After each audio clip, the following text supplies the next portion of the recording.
In 1949, famous author Joseph Campbell produced The Hero with a Thousand Faces, a book where he conceived of the hero's journey, or universal themes found in separate myths and cultures where the hero goes on an adventure and comes back a changed person. Evidence of such a phenomenon manifesting itself in the world can be supported with epigenetics, the study of how DNA interacts with molecules to express different traits, such as eye color, height, and etc.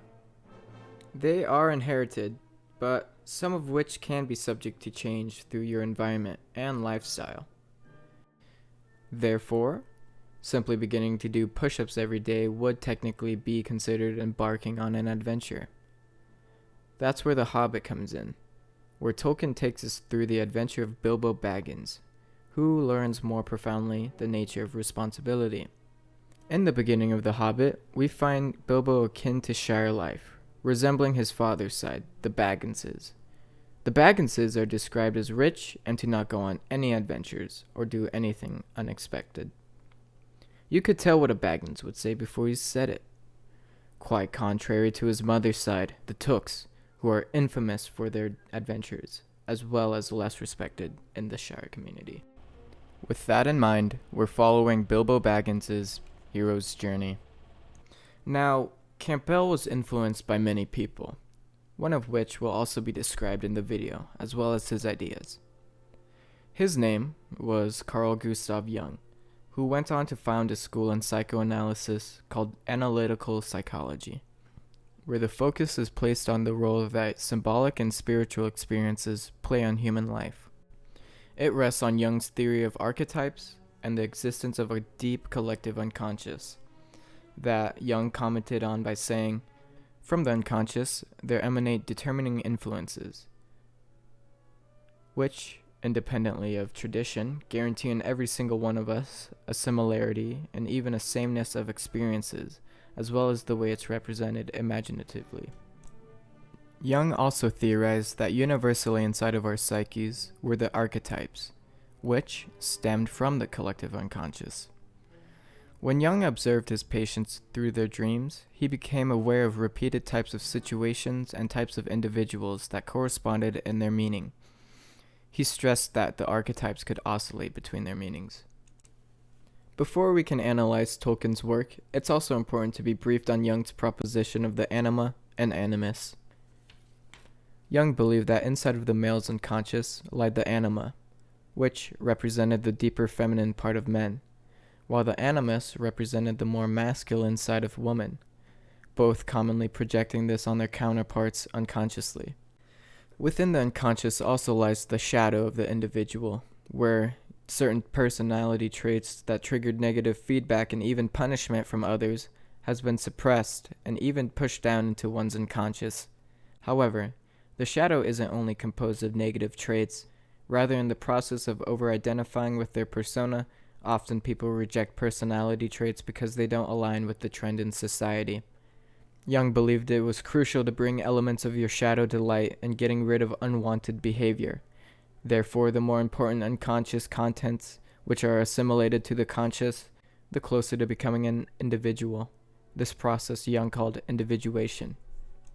Before we continue, spoilers, but going back to The Hobbit, where it's actually commonly interpreted as a Bildungsroman, or where the story focuses on the psychological and moral growth of the protagonist from childhood to adulthood, also known as coming of age. Jung thought that becoming an adult was part of individualization, so with this in mind, The Hobbit is a story of Bilbo trying to balance his anima and animus. But before he can get the treasure, he must face the dragon Smaug. In the beginning of the book, the duality of Bilbo's personalities are more apparent. When he was first called to the adventure, he refused it. Instead, Tolkien weaves another lesson in his story, saying the adventure always comes to you, and it did, in the form of 13 dwarves and a wizard unexpectedly arriving at his doorstep. But it was this sudden and unexpected scenario, paired with the music and culture of the dwarves, that kindled the adventurer within. Then something Tookish woke up inside him, and he wished to go see mountains and hear the pine trees. This awakening marks the beginning of his hero's journey, where he must help the dwarves take back the lonely mountain. However, before he's even remotely ready, he must hone his traits. So, after the party sets off from Bag End, they run into some trouble in the Trollshaws. Bilbo's first encounter goes horribly wrong. When tasked to go search a fire, he gets captured by a gang of 3 trolls.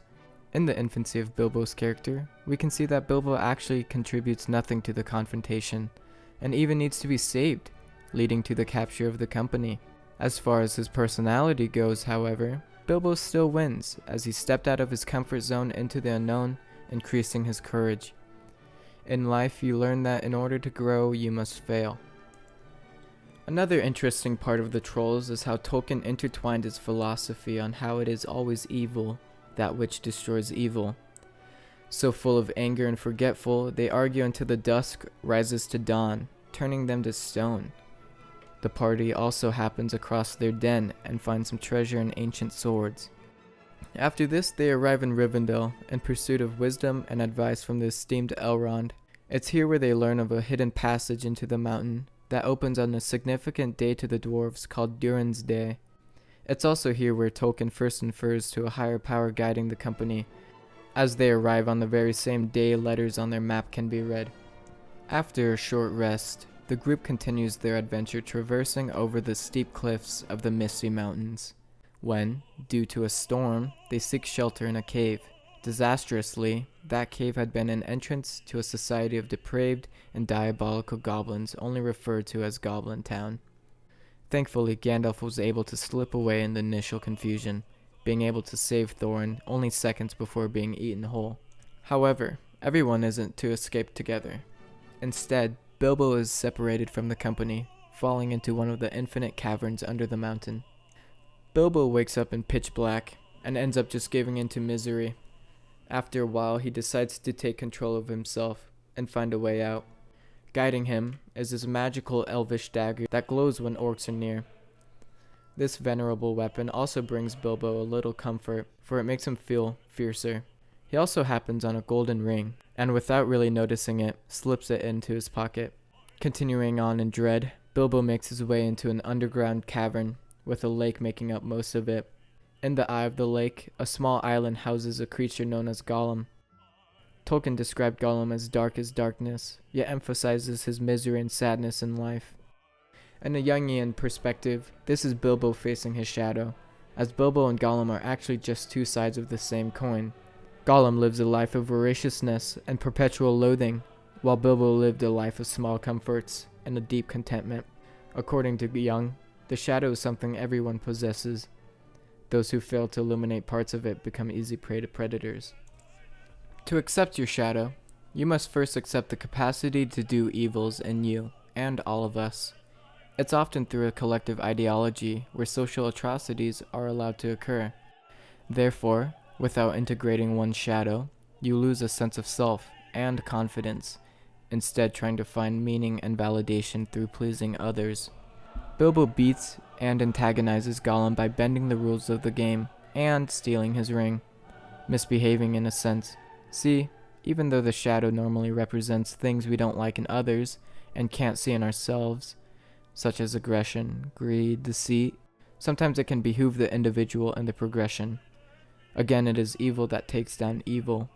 Though Bilbo did feel guilty taking the ring, it's through the ring's magical capability of invisibility that allows Bilbo to survive the pursuit of Gollum. Bilbo manages to elude him and catch up with the dwarves. He recounts his encounter with Gollum, minus the ring, and gains more reverence amongst his companions. It's like he's reintroducing himself, a little changed.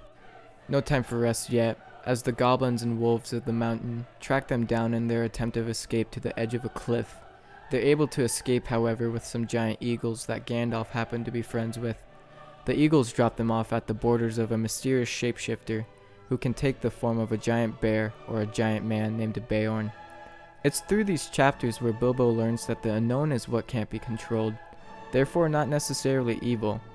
No, Tolkien was a proponent of human moral complexity and less idolation, as the important thing about Beorn was he was part man and part beast. Beorn's name in Anglo-Saxon also means warrior. However, his life wasn't constructed through his hate of the goblins, but rather through his love of his home and animals. Anyways, they stay in his house for a while to resupply before eventually making their way to the edge of Mirkwood. It's at the entrance of the Foul Woods where Gandalf decides to leave the company, and where he first speaks to Bilbo like a colleague, assuring everyone that they'll be in his care. This is where the wise man releases the reins, and the hero must take responsibility. A couple weeks in Mirkwood, the group gets captured by giant man-eating spiders, then gets captured again by some greedy and distrustful elves. Through both encounters with the unknown, Bilbo is able to rescue the company with his sword, mind, and use of the magical ring, further enriching his character. In the latter, harnessing his role as a burglar, stealing the food, keys, and prisoners from the elves.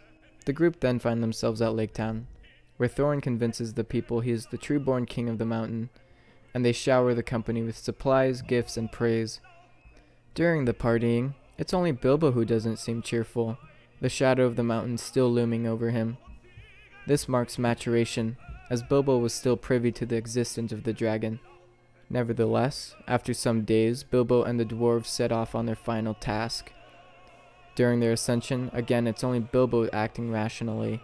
The thought of treasure and the pressure tests the will of the dwarves, who don't share Bilbo's caution. Finally, the company finds the secret door, and are able to complete the prophecy. Bilbo, accepting his responsibility, goes into the tunnel, slipping on his ring. It's there in the tunnel where he reaches the apex of his potential as a hero. The tremendous things that happened afterwards were as nothing compared to it. He fought the real battle in the tunnel alone, before he ever saw the last danger that lay in wait. Over the story, the engagement of Bilbo and the encounters with the wild increases until it's literally just Bilbo. It's here where he has refined his dual counterparts, his Baggins side and his Took side. He reaches the end of the tunnel to a vast open cavern, filled with gold. Atop the pile of gold lies Smaug, fast asleep. Bilbo takes this opportunity to steal a silver cup, which instantly rouses the dragon. The two fall into lingual combat, where Smaug tries to figure out what he is and where he came from, while Bilbo tries to stay alive by prolonging the dialogue. Eventually, Smaug concludes that Bilbo is no longer interesting, as well as from Lake Town, and he bellows fire at Bilbo as he begins to flee. It was when Bilbo was at his most confident did he slip information of his origins to Smaug. He luckily manages to safely make it back up, however. Enraged, Smaug leaves and seeks vengeance on the people of Lake Town. Tolkien never intended for Bilbo to be seen as a warrior. Thus is why, in the chapter Fire and Water, it is a different character, Bard, who slays the dragon. With the danger of Smaug gone, Thorin and his fellow dwarves have the time to count their treasure and let the greed sink in, also known as dragon sickness. Bilbo's final test comes in the form of the Arkenstone, whereas everyone is falling ill to dragon sickness, including those of Lake Town, now supported by the same elves who earlier held them in prison. Bilbo again is the only one who sees clearly the irrationality of the civil conflict, so he steals the Arkenstone, a priceless gem, as well as an heirloom of Thorin's family from the Horde, and tries to barter it with the men and elves for the lives of the dwarves, sacrificing everything he came on the adventure for. That plan unfortunately fails when an army led by Thorin's cousin comes in to support the dwarves. Tensions boil until the two sides are moments from fighting and killing each other. Gandalf suddenly appears in between the armies, alerting everyone of another approaching host, one comprised of orcs and goblins of the Misty Mountains, thus uniting everyone to the defense of the kingdom and its neighbors. This common enemy breaks the frame of the civil conflict into a more national one, where alliances are made in unlikely circumstances. In the end of the battle, the Free Peoples emerge victorious. Unfortunately, this didn't go without casualties, as Thorin, along with his nephews, died in combat, bringing an end to the line of Durin. Before Thorin dies, he is able to share some final words with Bilbo. If more of us valued food and cheer and song above hoarded gold, it would be a merrier world. In the end, Bilbo does obtain his own share of the treasure, yet, metaphorically, this really represents the union that happened to his psyche. The individuation process comprises of the integration of the shadow and the anima or animus, the first taking place with Gollum in the caves, and the second happening in the tunnel before Smaug. So indeed, he is richer in more ways than one. Gandalf reminds him that what he was involved in was much bigger than gold. that he served as an instrument of peace and healing to the land. He may have been a key figure, but he remains only quite a little fellow, and with that, Bilbo is content with what he has. Throughout the video, we have followed Bilbo's adventure and process of maturation using the theories of Carl Jung, as well as show the importance of taking on responsibility. In life, you get stronger through active participation, sheer will, and observation, or you fall into passivity, granting control to others and other forces. So go find yourself on your own adventure, no matter how small it is. We are all fortunate enough to experience and engage in this process of life, and who knows, we may only have one shot at it, so try to make the most of it.